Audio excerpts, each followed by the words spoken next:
everyone. Thank you guys so much for joining us today. We are so excited to have you here on the last day of How to Reboot Your Donor Retention Workshop series. So super excited that you're joining us. Hopefully you've been able to attend all week, but really excited that you're here today for the special session. While people are still kind of trickling in, would love if you guys could, if you guys have any questions or anything like that, if you want to go ahead and put it in the chat. Or if there's anything that you guys find that are working for you, feel free to put that in the chat as well. We want this to be interactive and fun and engaging. Also, just let us know where you're joining from. And if you want to put like a little cute Friday GIF in the chat or anything like that that's representing how you're feeling today, then feel free to do that as well. So super excited that you're here. The session will be recorded and sent out tomorrow as well. With the recap. So feel free to, if you need to jump off for any reason, you will be able to access the recording as well. But we are super excited that you're here and really excited to introduce this conversation. I know that we've been talking a lot about donor retention and the responsive fundraising framework and how to leverage that when boosting and increasing your different aspects of donor retention. So super excited to introduce this session on responsive leadership and introducing Gabe Cooper, who is our Chief Executive Officer here at Virtuous, who founded Virtuous back in 2014 through a sustained passion and a mission to unlock global generosity by helping organizations better connect with and inspire their givers. So since then, he has fueled a team and a culture that is passionate about transforming and equipping nonprofit teams to create profound impact and change the power of relationship. So without further ado, I'll go ahead and give it over to you, Gabe. Awesome. Thanks so much, Ali. And thank you guys all for attending this morning on a Friday. Well, it's morning for me, afternoon for many of you on the call. But thanks for jumping on. Really excited about this topic of donor retention. Hopefully you guys have been able to attend a couple of the other workshops to this point, but I know this is such an important topic in the world we live in and some of the market conditions we face. And so without further ado, I'm going to jump into it here. Let me see if I can share my screen. And hopefully everybody can see what's up on the screen right now. We are going to spend a few minutes here just talking about retention, in particular, some of the strategies that you should be looking at moving into year-end fundraising system and beyond, honestly. Some of these truths are just sort of common throughout donor retention. We're going to start our time talking about kind of the state of nonprofit giving. Many of you guys may be aware of the Giving USA data and kind of where we are as a sector in terms of giving right now, but I think those numbers are going to be really important to level set our time together. But we're going to spend the remainder of our time talking about some metrics that really matter that you should be looking at on a daily basis around retention. Spend a little bit of time talking about how we can use multi-channel communication to really boost retention. And the remainder of our time is really going to be focused on tactics. So my hope here is that everybody on the call has a couple of things you can take away from today and actually put in practice at your organization to increase donor retention and donor loyalty. So let's jump into it. I love to start with this quote from Maya Angelou. It's so much in our DNA here at Virtuous, but she said, "I found that among its other benefits, giving liberates the soul of the giver." And that's like core to who we are here at Virtuous, where we know that when a donor donates to your cause, yes, they're helping your cause create amazing impact in the world.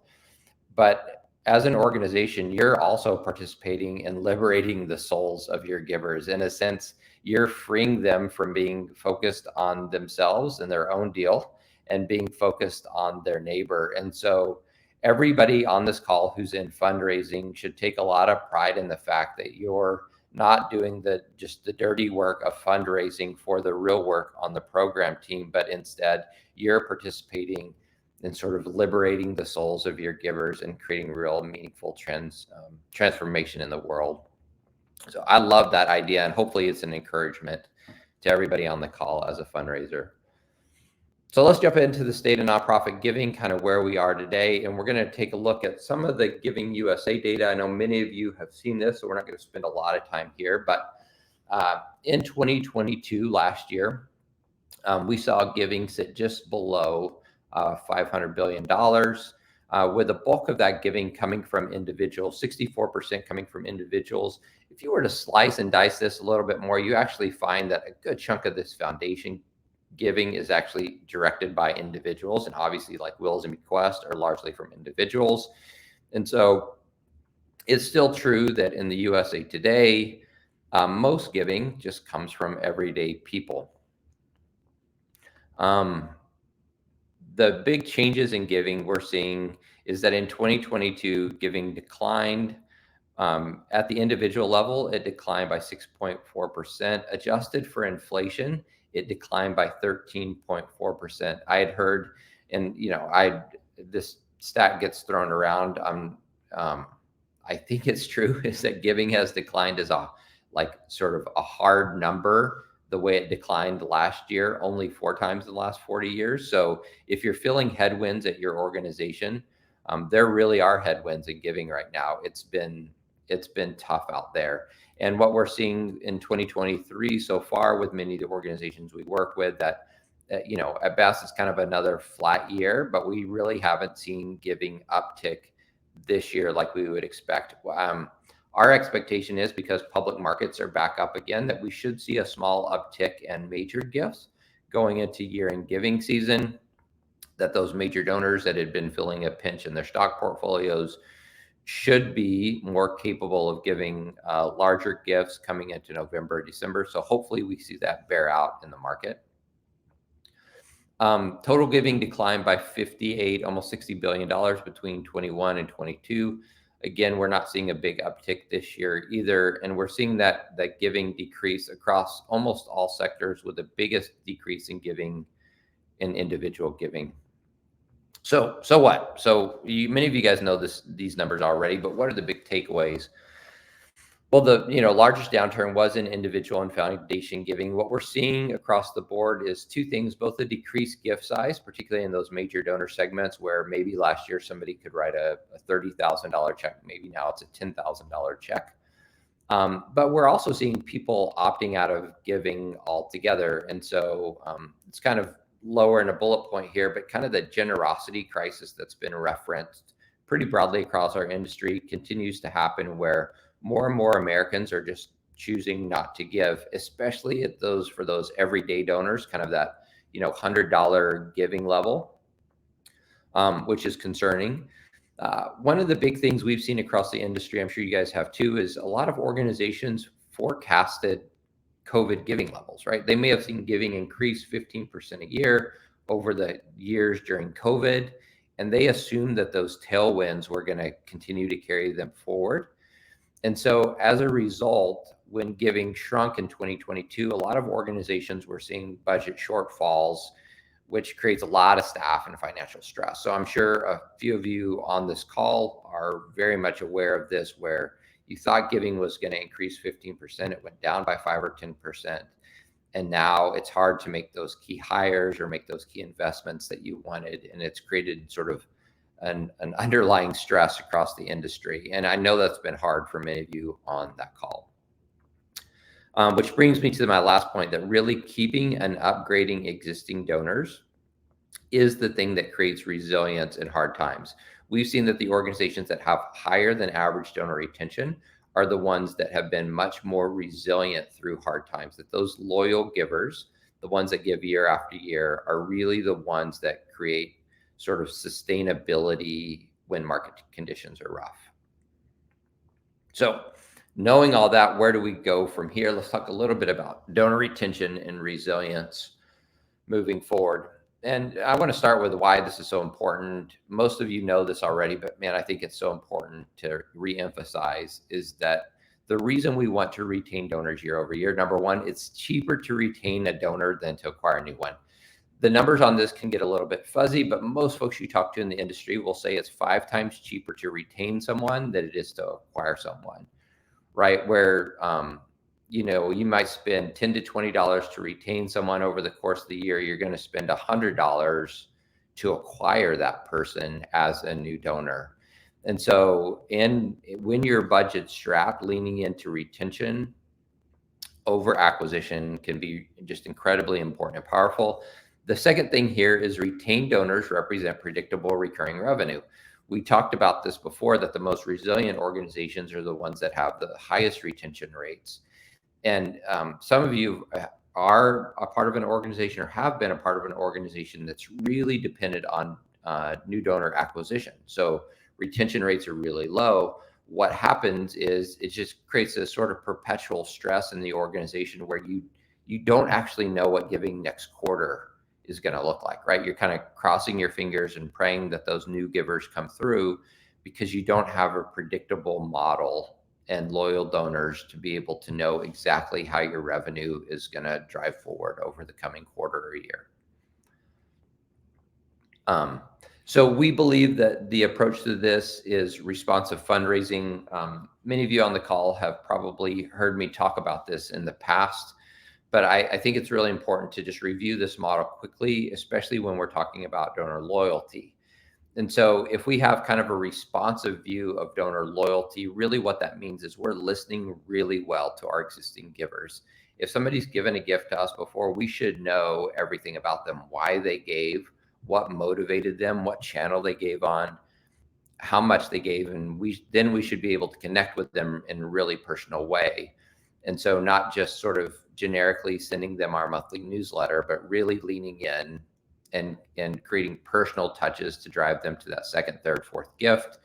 We should be able to suggest the right next step at the right time. And a lot of this for donor retention plays into an upgrade strategy. So how do you move those like $100 donors to $1,000 donors? How do you move $1,000 to $10,000 donors? Being able to suggest the right next step at the right time for each giver is really important. Then we test and learn.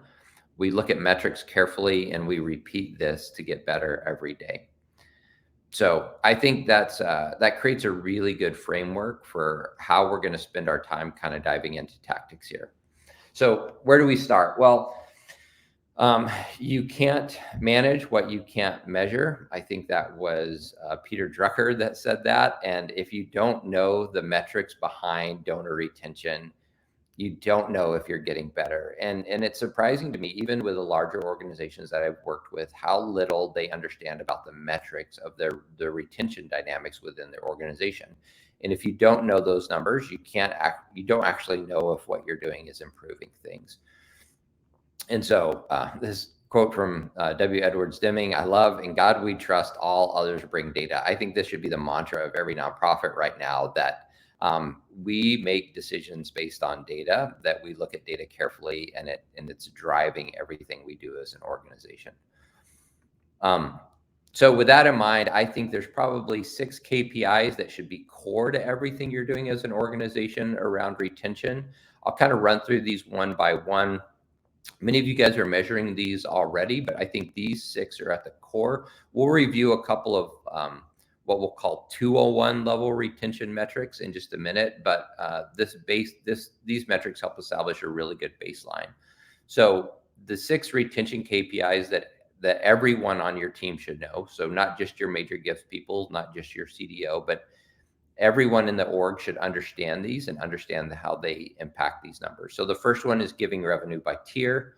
So this is how sort of the portfolio donors of your organization breaks out between the pink, the blue, and the green, which is small donors, mid-level donors, and major donors. What you want here is a balanced portfolio. What you see in this sample organization is that they actually probably have too few small donors.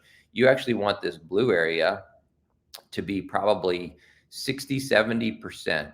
The reason is small donors create sustainability over time. This is hard if you're a smaller organization. Sometimes if you're in healthcare, university fundraising, it can get more skewed to major donors too. But as much as you can lean into having, 60%, 70% of your portfolio being taken up by smaller donors under $1,000, it really creates resiliency in your organization. But you should look at this every day to make sure it's both balanced and you have a strategy for how are you moving small donors to mid, mid to large? What are the dynamics of people moving through these stages over time? Second one's important, average gift. If you're bringing people in at, let's say, a $50 level, you want to know that over time that you're upgrading average gift, and that as things like inflation increase, that your gift asks are going up in proportion to inflation and what you need. And honestly, your donors are probably way more generous than you think, and so that you're not asking for too little. But it's important to monitor average gift over time. Third, this is most important, retention, particularly first to second gift retention. This is the one that amazes me. It is maybe the single most important metric in all of fundraising. How many people move from a first to second gift? Depending on the numbers that you look at, 76% of the time people will give one gift to an organization and then never give again. But we know if we can get somebody from that first gift to the second gift, the odds of them getting to the third, fourth, fifth gift go up way, way, way higher. And so as an organization, you should be obsessively focused on how do we get somebody from first to second gift. Depending on the type of fundraising that you do, your vertical, the size of your organization, this varies right now. Yeah, the industry average is we're only retaining about a quarter of those people. I think you should be pushing for 30, 40, 50% of the time you can move people from a first gift to a second gift. If you're doing things like events and peer-to-peer fundraising, this is way harder. You guys know this, that if somebody's like, we'll call it a non-affiliated gift, like they gave because they heard about you from a friend, it's harder to get that first to second gift in place. But the more that you can lean in and solve for that problem, the more sustainable your organization is going to be. The other ones are pretty straightforward, net new recurring donors. So you always want this to be going up and to the right. More people opting into giving you giving monthly. We live in a subscription economy. All of you guys are giving money monthly to Amazon and Netflix. That's how a lot of especially younger donors think about the world. And so the more you can offer a monthly giving program that feels like a product, that feels like a sort of that Netflix kind of value where you're delivering value and you're inviting people in.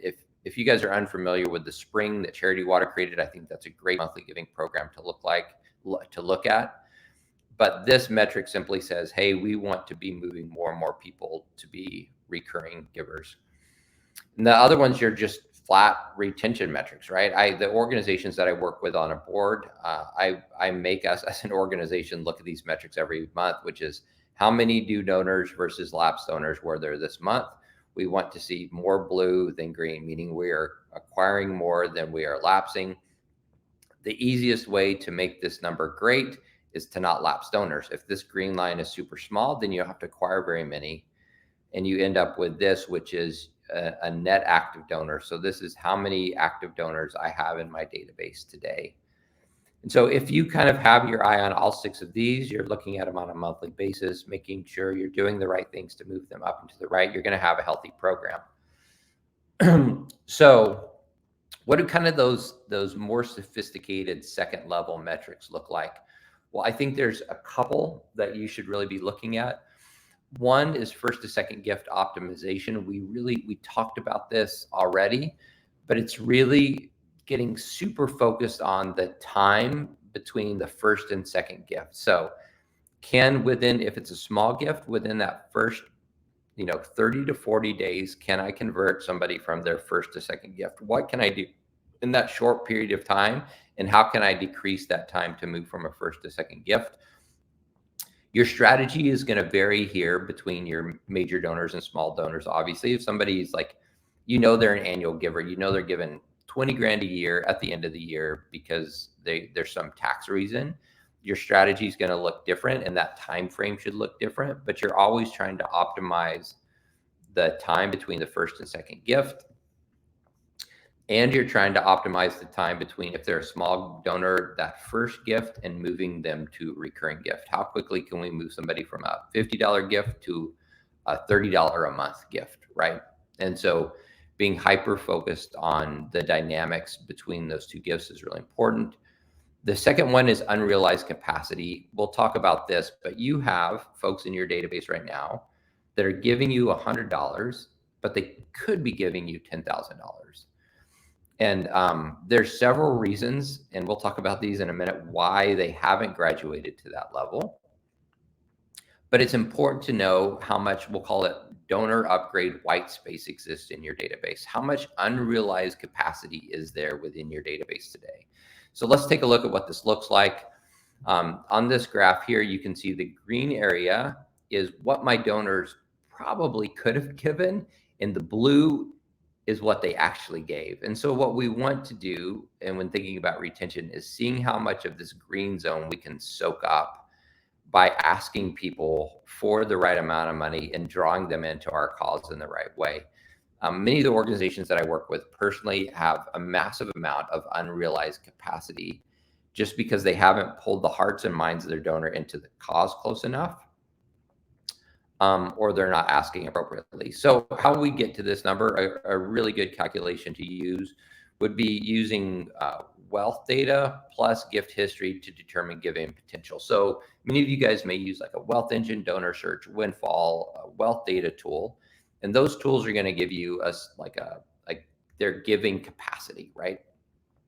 The reality is they're probably not going to give you all the money that those tools list for you. Those tools are really helpful, but your donor, if it says, hey, that person could give you $100,000, they're probably not going to give you $100,000. The reality is donors have 2 to 3 charities of choice typically. So the best way to think about this is take 30% of that listed giving capacity in a tool like Wealth Engine or Windfall or Donor Search. And you can think about that as their giving potential to your organization.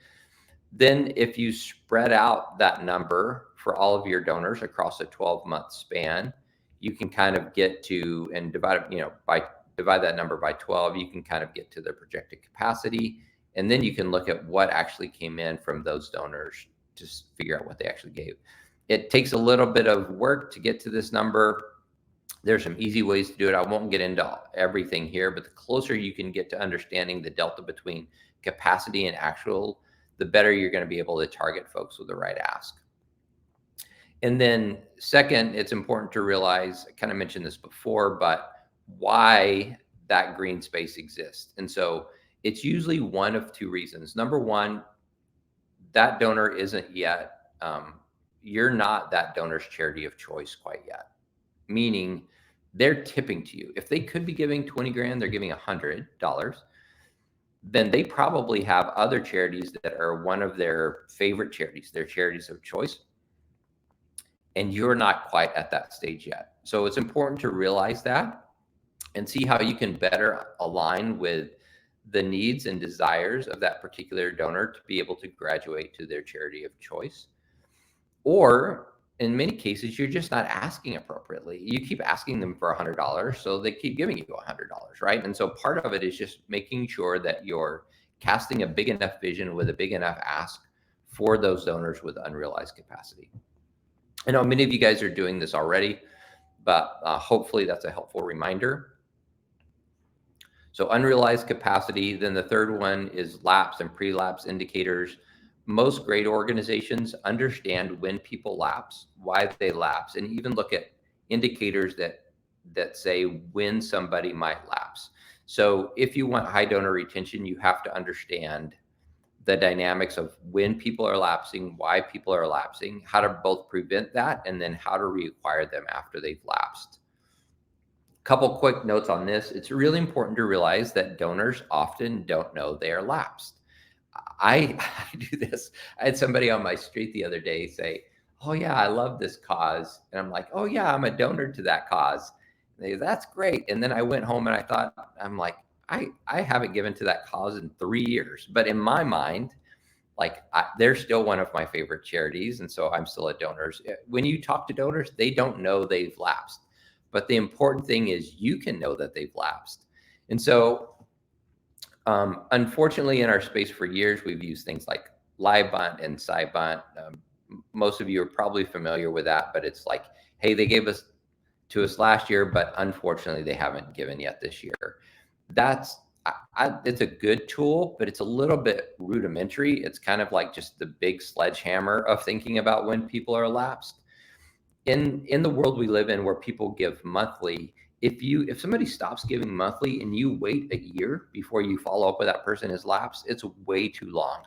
And so what's important to do here is identify patterns of giving. So you might have monthly givers, quarterly givers, and annual givers.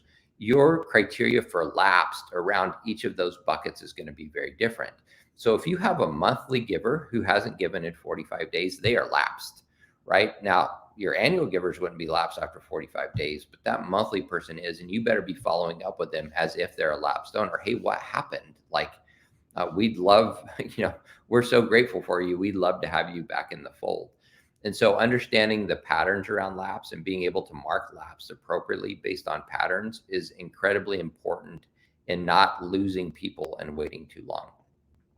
And then also looking at other signals that matter. Like sometimes there are pre-indicators that somebody's going to lapse, like they missed your gala this year, they haven't volunteered in a while. Within each organization, there are likely other signals. They stop clicking on your emails, right? There are other indicators that somebody is drifting from your cause that might be helpful in pulling them back in the fold. And then finally here, funnel conversion rates. And so we want to know for each of your channels, what channel produces the highest retention rates. Sometimes as fundraisers, we get enamored with a channel that gets us a bunch of new donors, but that channel gets us a bunch of bad donors, or not bad donors, but not loyal donors, right? And so we're measuring our acquisition efforts by how much did it cost us to acquire that new donor without actually looking at the lifetime value of that donor. And so for every channel, so whether it's events, email, any direct mail programs that we have, any peer-to-peer we're doing, we should be looking at for each channel, how many engagements, like how many people did we talk to? How many people did we touch? How many of those converted to donations? What was the average gift and what were the retention dynamics, right? So I'll give you a good example. If you're doing a run walk event, it might be high engagement and high donation conversion. Like most of the people that participate in that run walk might actually convert to being a donor. And so it looks good on these front two metrics, but on the back end, you may say, but those are really low average gifts, like a $30 average gift for a run walk event or 50 or whatever. And it's horrible retention dynamics, meaning none of those people give again, right? Whereas with your direct mail program, you might do an acquisition mail. It's high engagement, really low donor conversion, like 2%. Slightly higher average gift, but maybe way better retention dynamics. So understanding that funnel conversion and the lifetime value of the donor that particular channel drives is incredibly important. And what you want to do is optimize on the channels that create the highest LTV, the highest lifetime value of each donor. So a couple of multi-channel communication and tactics where we'll dive here in our last 15 minutes into, so what are some of the tactics I should be looking at to be successful? And what should my messaging look like to drive donor loyalty? I like this quote. We did a study with Next After, a research agency in our space. There's a quote from that study that said multi-channel donors, those who give both online and offline, are worth 3 times more than online or offline only. And their first year retention rate is 2 times higher. So what this simply means is, hey, let's make sure we're communicating with donors on multiple channels. If you found somebody that gave offline and online, or they gave to an event and they gave on your website, right? Those people are worth 3 times more in terms of lifetime value. And by the way, they don't just have to give on multiple channels. Sometimes it's just communicating on multiple channels. That person that gave online, if they get a postcard, right? Or that person that showed up at your event, if they get a text message, that sort of multi-channel communication or omni-channel communication drives predictable donor loyalty. So with that in mind, at Virtuous, we talk a lot about this, which is, can we run dynamic campaigns based on donor behavior on multiple channels? So if we see somebody gives a first gift to a water campaign, can we send them an email? Can we give them a call? Can we send them a text message? Can we hit them on multiple channels based on that behavior? The more you can lean into this model where based on every channel they can come in, they're getting distinct communications on multiple channels, what we've seen over and over and over again is that we drive dramatically higher retention rates, higher average gift, and higher engagement. Those sort of the funnel conversion metrics that we saw all go up if you can hit people on multiple channels: mail, phone call, SMS, email. We see a dramatic improvement in retention results across the board. So 4 quick plays for donor retention and upgrade. Some of these you guys have seen a million times, but I think they're going to be helpful reminders, which is, if you don't have a new donor welcome series today, you absolutely should, and it should be multiple channel. And it should be not dependent on the channel that the donor came in on. So if somebody gives a first-time gift online, they should probably get 5 to 7 touch points in the first 30 days after that initial gift. I would say that most of those touch points should be focusing on expressing gratitude. I have a friend that says, say thank you 5 times before you ask again. And so that welcome series should really be focused on gratitude and telling the story of your organization. And it should happen on multiple channels. So the person that gives online, as part of that welcome series, they should get a postcard. If they give over a certain threshold, they should probably get a phone call as well. So this a great welcome series to get somebody from first to second gift. Really spending time to test and optimize that is probably the single most important play for great donor retention. The second one is lapse and pre-lapse series. So if we see a signal that somebody that gave monthly has gone 45 days without giving, they should get a multi-channel series, email, text, mail, to bring them back into the fold quickly. We should strike while the iron's hot to try to bring that person back in the fold. The third play is we have to vary gift ask. I said it before, but asking everybody for the exact same thing leaves so much capacity unrealized. And what we often end up doing as nonprofits is we'll vary our gift ask for major donors. Maybe we're using wealth data or just what we know about the person to create solicitations for major donors that are varied based on their capacity.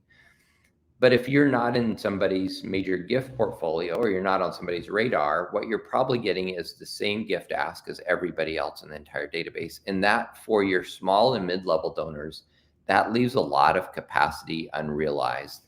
So the more you can vary gift ask to be able to understand the capacity of each donor and realize that capacity, the better you're going to do.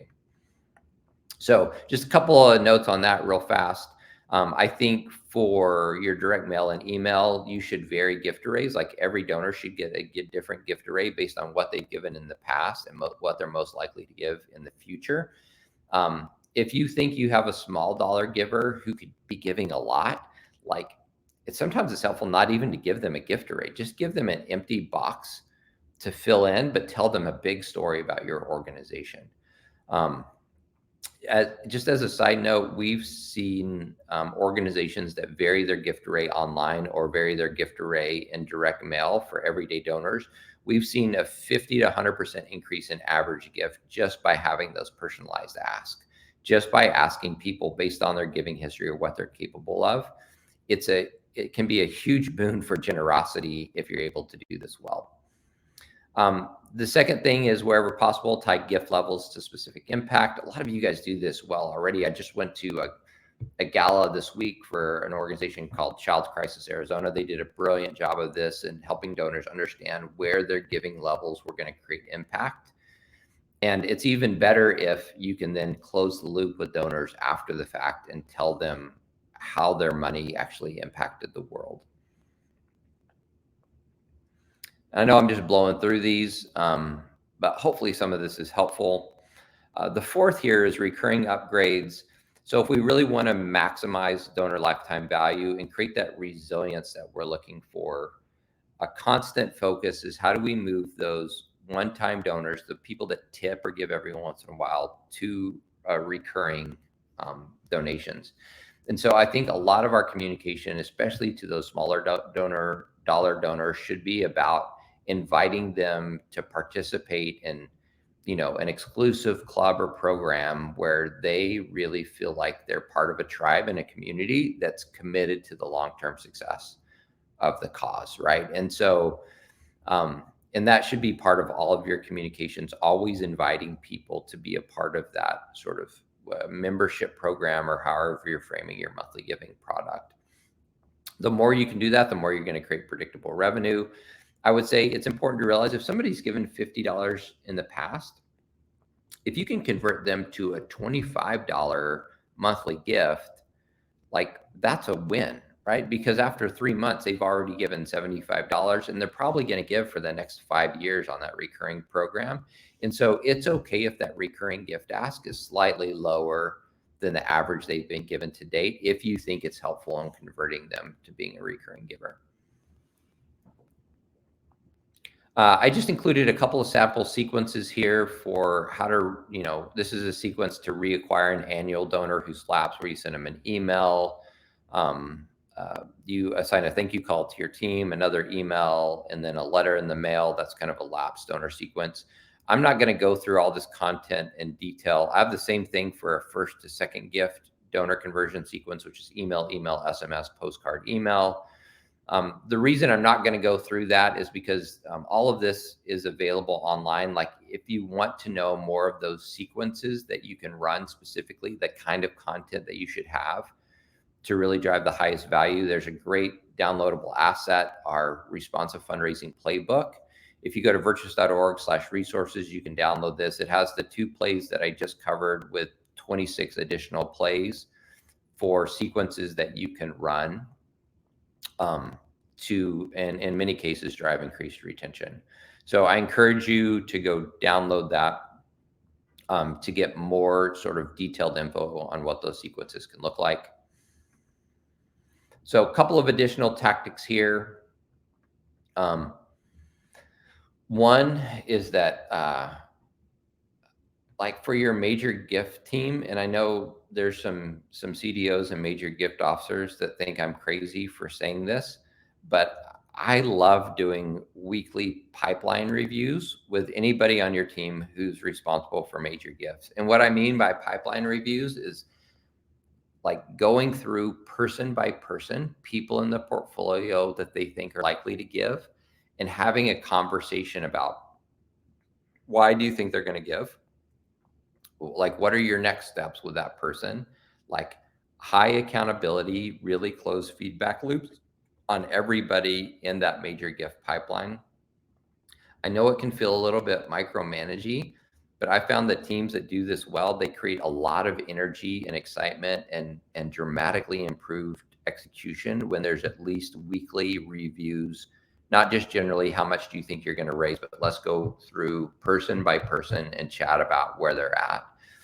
And within those meetings, you should be focused on creative and personalized outreach. And so not just doing the same things you've always done, but what kind of very creative and very personalized outreach can we do to this major gift prospect that's really going to make us stand out and draw them into the cause, right? Whether it's, sending fun things in the mail or suggesting fun activities that might be really meaningful to them.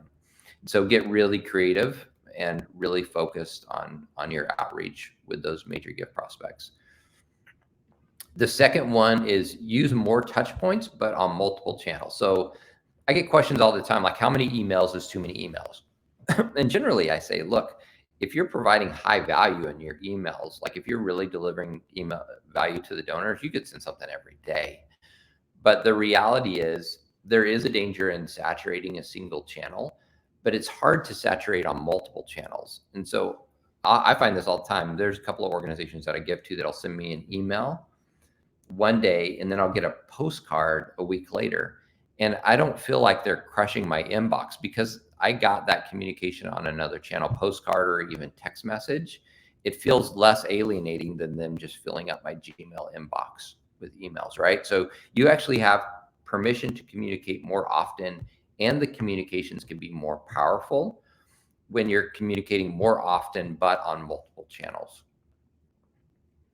As a side note, sending stuff in the mail, I love for several reasons. Number one, because the mail sits on the counter for a while, especially a postcard, and it gives the chance for your donor to engage any other people in their household, right? Their entire family where email or text message is just about them singularly. A piece of mail is going to get passed around the house or hung on the fridge, which is great. The next one is provide personal video updates. A lot of you guys do this already, but man, massively powerful. Even if it's taken just a couple of minutes in front of your iPhone to record a quick video, say thank you so much. It creates really the personalized experience of having coffee with somebody, but it allows you to do it asynchronously because there's only so many coffees you can schedule, particularly if you have donors spread out around the country. And so if you're not using personalized thank you videos today, even just really rough iPhone videos, like highly encourage you to do it. And then the fourth one, which is obvious but really hard, which is just pick up the phone. Sometimes we get so hung up in strategy and planning that we never just block out time every day to pick up the phone and call people. Nothing beats the basics like a one-on-one personal call. You guys are probably doing a lot of this already. But they're really good reminders as we move into year-end giving season. So just a couple quick notes to finish up here. Several of you are probably thinking, we'd love to do that. We just don't have the technology in place to do it. What technology do we need? And there's like 4 key pieces of technology to be able to do this stuff that I mentioned really, really well. Number 1 is omni-channel marketing automation. If you're going to identify somebody who's 45 days lapsed and send them communication on multiple channels, you can't hand that off to a staff member. It's too much work. So you really do have to have the capability in-house to automate text, email, letters, reminders for your team in an automated way based on donor behavior. So marketing automation is really at the core. The other one's dynamic real-time segmentation. You need to be able to identify donor behaviors in real time and be able to segment them or drop them into buckets that need follow-up in real time. You can't wait like, hey, quarterly, we're going to run donor segmentation. You have to be able to identify those behaviors quickly so you can act on them quickly and drive even marketing automation through that real-time segmentation. You have to have your CRM data, your marketing data, and your wealth data all connected.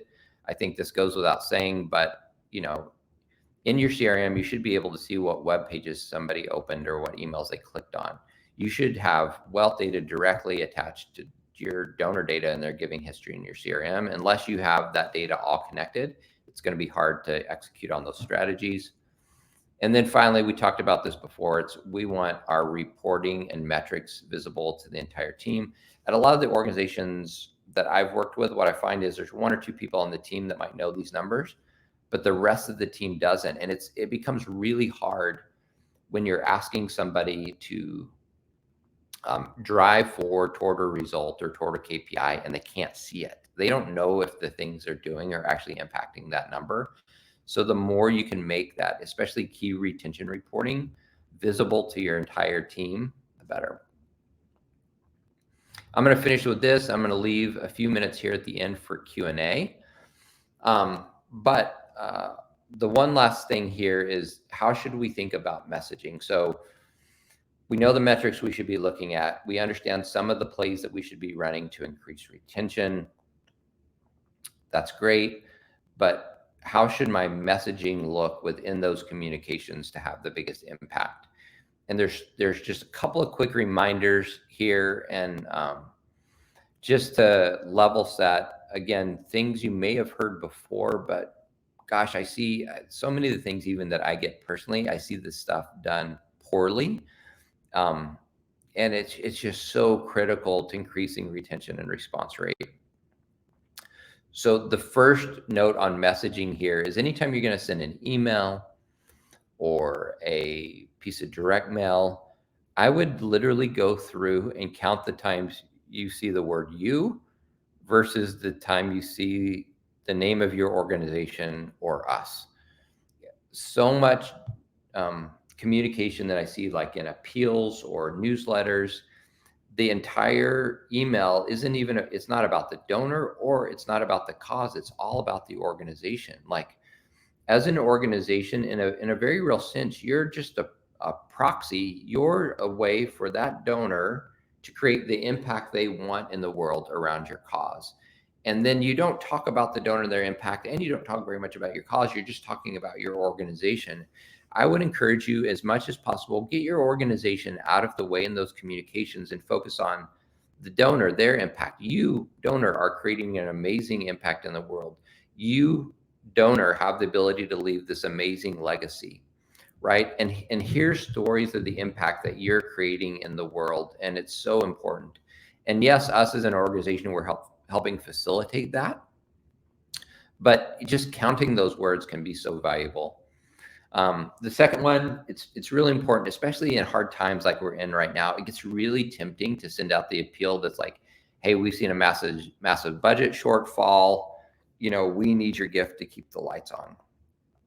And while that can work every once in a while, kind of, nobody wants to give to keep the lights on. They want to give to have an impact in the world. So as much as it's tempting to send out the appeal that's, man, there's a budget shortfall, like, your budget shortfall in a very real sense isn't your donor's problem. Your donor wants to create impact. And so as much as you can be courageous and focus on their impact in the world, not your budget shortfall, the more successful you're going to be at actually covering that budget shortfall and having fundraising success going forward.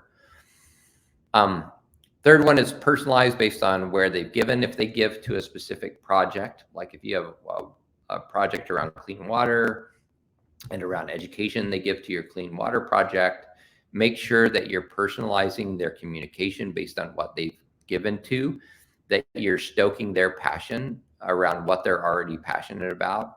The more stories and stats you can give around where they're passionate and given, the more likely they're going to be to give again. And then finally, and importantly, close the loop on impact. If you look at the stats on why donors opt out, why they stop giving, there's great research from Adrian Sargent on this. One of the biggest reasons is because there wasn't transparency and the organization didn't close the loop on impact.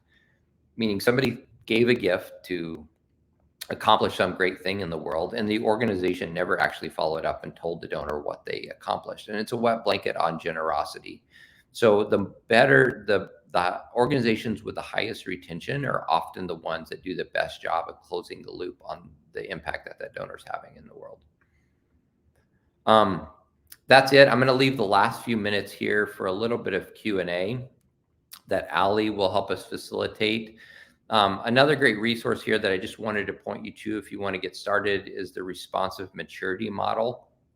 This maturity model is designed to sort of give you a set of benchmarks for where you should be on your responsive journey, but then give you kind of a plan for how to get to the next step. There might be some of you on this call says, man, like, I'd love to be able to send out, automated messaging on multiple channels based on donor behavior, but like my data is a mess. Like, I don't even know what I have. I'm using 12 different systems here. Like, it feels like boiling the ocean to try to get from here to there. Well, this model actually gives you the next best thing, right? I think it's Frozen 2 that my daughter watches every day. That's like, just do the next best thing or the next right thing. And so this model gives you like the next right thing that you should do as an organization on your journey to becoming more responsive. You can get that model at virtuous.org/model. Really encourage you to download it. I think it'll be a helpful tool. And that's it for me. I know I blew through a lot of stuff there, but hopefully some of that's helpful. As questions come in, Ali, you can feel free to jump back on here, but maybe we have time for just a couple of questions.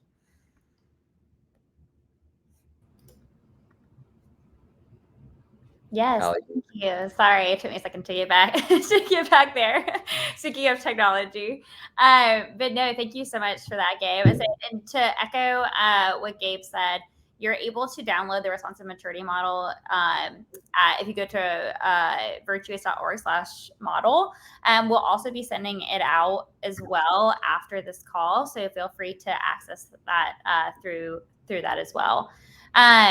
If we have any questions while they're coming through in the chat, there's one question too, Gabe, that I think that, as we talk about like the future of fundraising and what that looks like and how to get started, a big topic right now also is AI and how you're incorporating that into the future of fundraising. So I'm curious, just from your perspective, how you see that playing a role. Yeah, it's a great question. I would say if you're not looking at AI, you should be for sure. Um, but I would have a very pragmatic approach. Sometimes it's easy to get enamored with new technology, but it's not actually accomplishing anything for you. So I would lean into the areas where it actually moves the ball forward. We've seen AI be really powerful in the nonprofit space in two key areas. One, you can think about AI as a virtual assistant. Like, how do how do I come up with language for that email slightly faster using ChatGPT? How do I create the agenda for my board meeting slightly faster using ChatGPT? It just becomes an assistant to get stuff done faster. I wouldn't outsource appeal writing or content creation to ChatGPT. It's just not there yet, but it can be a really helpful, fast way to unblock your thinking to be able to move faster. And so that's kind of AI as a virtual assistant. A lot of nonprofits are doing this. Probably some of your team is doing it and you don't even know it. Um, the second thing, though, is predicting donor behavior. So one of the most powerful uses for AI right now is actually figuring out who's most likely to give, when are they most likely to give, what message is going to resonate with them, and AI and machine learning, predictive analytics can really help predict donor behavior with a really high degree of accuracy. So that's actually probably the most powerful one for to reshape generosity over the next decade. Will be how are we predicting donor behavior, both on acquisition and retention. Wow, that's awesome. And how do you see that playing a role, given that it with the personalization? How do you see that playing a role with Virtuous? Yeah, it's well, I mean, part of the thing is we want to be state of the art of virtuous, and so we're building toward both of those realities right now, both on AI and predictive analytics to predict donor behavior, and AI as a virtual assistant. So baking all of that into the product to help accelerate the fundraisers that use our system, right? And so both of those are very much on the roadmap. You should actually see some significant launches over the next quarter or two for both predicting donor behavior and AI as an assistant. That's awesome. That's great. Well, thank you so much. We'll take a look. We'll leave it open for any other questions to come through for another 30 seconds or so. But feel free to grab the responsive maturity model to get started. Like Gabe mentioned, it is a step-by-step guide to be able to walk you through how to really create personalization throughout your organization, throughout your teams, through your processes, and through your technology. Karen says they use AI for first drafts and make sure to give our team to polishing and personalizing their results. Oh, I love that. That's great. Yeah, to even start off and just using it as a first pass on things is just give you a direction is a great way to use AI. I do that all the time. If I feel stuck when I'm writing something, I'll just type the thing I'm stuck in today. Now, I may not use any of what ChatGPT shoots out, but it's a great brain unblocker. And so there's a couple other things that came in the stream that I just want to make sure we address. Multi-channel in your campaigns, Ali, you said that one. Yeah, if anybody's using multi-channel campaigns, I would love to hear how you guys are using them and leveraging them. Oh, somebody said something about gift strings. Karen, you mentioned gift strings. Just one of the things there is, yeah, gift strings or gift arrays. That's kind of what I was talking about. It can be massively powerful to be able to vary those. And so if somebody's given a couple of gifts of $50, like start their array at $50, and then and people typically pick the third option in an array, right? So it's a great way to begin to upgrade. I think what I've seen mostly is a 4 amount gift array with starting with their smallest gift and moving up from there from small to high usually produces the best results, but it's something that you should test. And the one thing to be cautious of is you don't want a gift string or a gift array to limit the thinking of a potential major donor. And so often what we find is tell big stories about like what $100,000 gift or $1 million gift can accomplish. You don't have to ask them specifically for it, but just give them a sense for what big gifts could accomplish, and then leave a blank box for their imagination to go wild. Don't limit them with an array. And so it's something to test. I would say if you test arrays or gift strings, it's really important that you have mechanisms to monitor how those are performing. And so it's not just enough to use them. You need metrics tied to those giving forms or letters with your segmentation to know, did it create the lift that I expected? Can I create a hypothesis around what I think is going to happen and prove that it actually happened? So make sure you have that measurement in place before you start running those tests. Love that. Love that. The one thing that you mentioned, there's nothing that you can't manage it if you don't measure it. I love that. It's so true.